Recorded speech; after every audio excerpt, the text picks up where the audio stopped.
ବଡ଼ ଓଷା ଓଡ଼ିଶାର ଏକ ଗୁରୁତ୍ୱପୂର୍ଣ୍ଣ ପର୍ବ। କେଉଁ ଦିନ ହୁଏ? ବଡ଼ ଓଷା ପ୍ରତିବର୍ଷ କାର୍ତ୍ତିକ ମାସର ଶୁକ୍ଳପକ୍ଷ ତ୍ରୟୋଦଶୀ ତିଥିରେ ପାଳନ କରାଯାଏ। ଏହା ସାଧାରଣତଃ ନଭେମ୍ବର ମାସରେ ପଡ଼େ ଏବଂ ଭୀଷ୍ମ ପଞ୍ଚକ ମଧ୍ୟରେ ହିଁ ଏହାକୁ ପାଳନ କରାଯାଏ। ଏହି ଦିନ ବିଶେଷକରି ମହାଦେବଙ୍କ ପ୍ରସିଦ୍ଧ ଶୈବପୀଠ ଧବଳେଶ୍ୱରଠାରେ ବିଶେଷ ପୂଜା ଅନୁଷ୍ଠିତ ହୁଏ। ବଡ଼ ଓଷା ଭଗବାନ ଶିବଙ୍କୁ, ବାବା ଧବଳେଶ୍ୱରଙ୍କୁ ସମର୍ପିତ।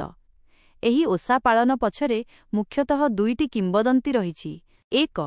ଇନ୍ଦ୍ରଙ୍କ ଶାପମୁକ୍ତି। ପଦ୍ମପୁରାଣ ଅନୁସାରେ ବ୍ରହ୍ମାଙ୍କ ଶାପରୁ କୁଷ୍ଠରୋଗ ମୁକ୍ତ ହେବା ପାଇଁ ଦେବରାଜ ଇନ୍ଦ୍ର ମର୍ତ୍ତ୍ୟପୁରରେ ଥିବା ବାବା ଧବଳେଶ୍ୱର ମହାଦେବଙ୍କ ନିକଟରେ ନିଷ୍ଠାର ସହ ଏହି ଓଷା ପାଳନ କରି ଶାପମୁକ୍ତ ହୋଇଥିଲେ।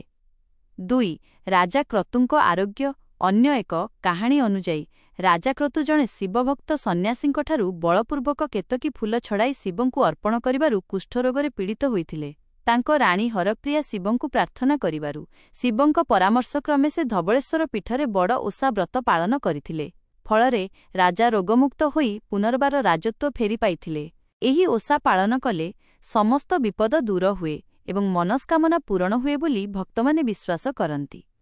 ଏହି ଦିନ ଗଜପିଠା, ଅରୁଆ ଚାଉଳ ଚୂନାରେ ତିଆରି ଏକ ପ୍ରକାର ଧଳା ପିଠା ମହାଦେବଙ୍କୁ ବିଶେଷ ଭୋଗ ରୂପେ ଅର୍ପଣ କରାଯାଏ।